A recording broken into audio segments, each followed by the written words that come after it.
ಅರೆ ಬಂಗಾರದ ಮುಂಗುಸಿ. ವಿದ್ಯುಕ್ತವಾಗಿ ಅಶ್ವಮೇಧ ಯಾಗವನ್ನು ಸಮಾಪ್ತಿ ಮಾಡಿದ ಧರ್ಮರಾಯ ದಾನ ಧರ್ಮಗಳನ್ನು ಮಾಡಿ ಸಾಷ್ಟಾಂಗ ಎರಗಿ ಎಲ್ಲರಿಂದ ಹೊಗಳಿಸಿಕೊಳ್ಳುತ್ತಿರುವಾಗ ಅಲ್ಲಿಗೆ ಅರೆಭಾಗ ಬಂಗಾರದಿಂದ ಹೊಳೆಯುತ್ತಿದ್ದ ಮುಂಗುಸಿಯೊಂದು ಬಂದು ವಿಚಿತ್ರವಾಗಿ ಕೂಗತೊಡಗಿತು. ಎಲ್ಲರೂ ಚಕಿತರಾಗಿ ಅದರತ್ತ ನೋಡಿದರು. ಅದು ಹೇಳಿತು, ಇಲ್ಲ ಇಲ್ಲ, ನೀವೆಲ್ಲ ಹೊಗಳುತ್ತಿರೋದು ಸುಳ್ಳು.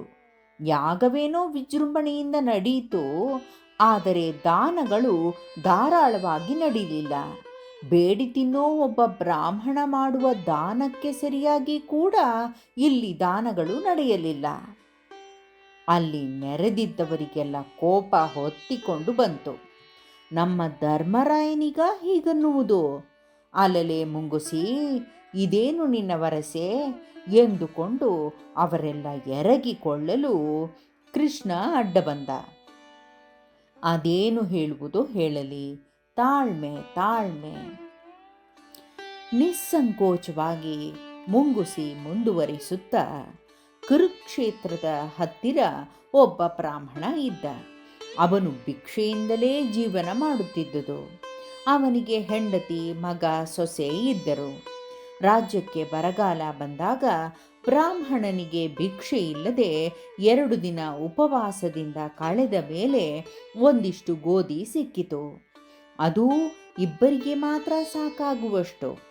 ಅತ್ತೆ ಸೊಸೆಯರಿಬ್ಬರೂ ಸೇರಿ ಕುಟ್ಟಿ ಹುಡಿ ಮಾಡಿ 2 ರೊಟ್ಟಿ ತಟ್ಟಿದರು. ಅಷ್ಟರಲ್ಲೊಬ್ಬ ಅತಿಥಿ ಅಲ್ಲಿಗೆ ಬಂದು ಹಸಿವು ಅಂದ. ಇವನ್ಯಾರೋ ಅನ್ನಕಂಟಕ ಅನ್ನಲಿಲ್ಲ. ಬದಲಿಗೆ ಬ್ರಾಹ್ಮಣ ಅವನನ್ನು ಸತ್ಕರಿಸಿ ತನ್ನ ಭಾಗದ ಅರ್ಧ ರೊಟ್ಟಿ ಕೊಟ್ಟ. ಆ ಅತಿಥಿ ಇನ್ನೂ ಹಸಿವು ಅಂದ. ಹೆಂಡತಿಯು ಕೊಟ್ಟಳು. ಅತಿಥಿ ಇನ್ನೂ ಬೇಕು ಅಂದ. ಮಗ ಸೊಸೆಯರಿಬ್ಬರೂ ತಮ್ಮದನ್ನು ಕೊಟ್ಟು ಕೈ ಮುಗಿದು ನಿಂತುಕೊಂಡರು. ಅತಿಥಿ ಹೊಟ್ಟೆ ತುಂಬ ತಿಂದು ತೃಪ್ತಿಯಾಗಿ ತೇಗಿದ. ಬರಗಾಲದಲ್ಲಿಯೂ ಅತಿಥಿಯನ್ನು ಸತ್ಕಾರ ಮಾಡಿದ ತೃಪ್ತಿಯಿಂದ ಎಲ್ಲರೂ ತಮ್ಮ ಹಸಿವನ್ನು ಮರೆತೇ ಬಿಟ್ಟರು. ಆ ಬ್ರಾಹ್ಮಣ ಸಂತೋಷದಿಂದ ತನ್ನ ನಿಜ ಸ್ವರೂಪ ತೋರಿಸಿದ. ದೇವದೂತನಾದ ಅವನು ಎಲ್ಲರನ್ನೂ ಬ್ರಹ್ಮಲೋಕಕ್ಕೆ ಪುಷ್ಪಕ ವಿಮಾನದಲ್ಲಿ ಕರೆದುಕೊಂಡು ಹೋದ. ಅವನನ್ನು ನೋಡುತ್ತಿದ್ದ ನಾನು ಅಲ್ಲಿ ಚೆಲ್ಲಿದ್ದ ಹಿಟ್ಟಿನ ಕಣಗಳ ಮೇಲೆ ಹೊರಳಾಡಿದೆ. ಆಗ ನನ್ನ ಬಲಭಾಗವು ಬಂಗಾರವಾಯಿತು.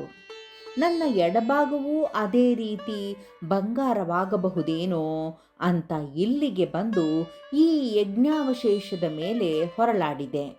ಏನೂ ಆಗಲಿಲ್ಲ. ಅದಕ್ಕೆ ಇಲ್ಲಿ ನ್ಯೂನ್ಯತೆ ಇದೆ ಅನ್ನಿಸಿತು. ಬೆಚ್ಚು ಮಾತಿನಿಂದ ಹೇಳಿದ್ದೀನಿ, ಆಯಿತು ಎಂದು ಒಂದು ಸುತ್ತು ಹೊಡೆದು ಹೊರಟು ಹೋಯಿತು. ಧರ್ಮರಾಜನ ಮುಖ ಕಪ್ಪಿಟ್ಟಿತು. ಕೃಷ್ಣ ಸಮಾಧಾನ ಮಾಡುತ್ತಾ, ನೋಡು, ನಿನ್ನ ಯಾಗವನ್ನು ಕಿರಿದಾಗಿ ಭಾವಿಸೋದು ಮುಂಗುಸಿಯ ಉದ್ದೇಶವಲ್ಲ. ಯಾರೇ ಆಗಲಿ ಹೊಗಳಿದ ಕೂಡಲೇ ಅತಿಯಾಗಿ ಉಬ್ಬಬಾರದು ಅನ್ನೋ ಸಂದೇಶವನ್ನು ಅದು ಕೊಡೋಕೆ ಬಂದಿತ್ತು ಅಷ್ಟೆ. ನಿನ್ನ ಒಳ್ಳೆಯ ಕಾರ್ಯದಿಂದ ಯಾರು ಏನೇ ಹೊಗಳಲಿ ಶ್ರದ್ಧಾಪೂರ್ವಕವಾಗಿ ಕಾರ್ಯ ಪೂರೈಸುವುದು ನನ್ನ ಕರ್ತವ್ಯ ಅಂತ ಭಾವಿಸಿಕೊಂಡು ಕಾರ್ಯನಿರತನಾಗಿರೋ. ಇದೇ ಈ ಪ್ರಸಂಗದ ಉಪದೇಶ ಎಂದ.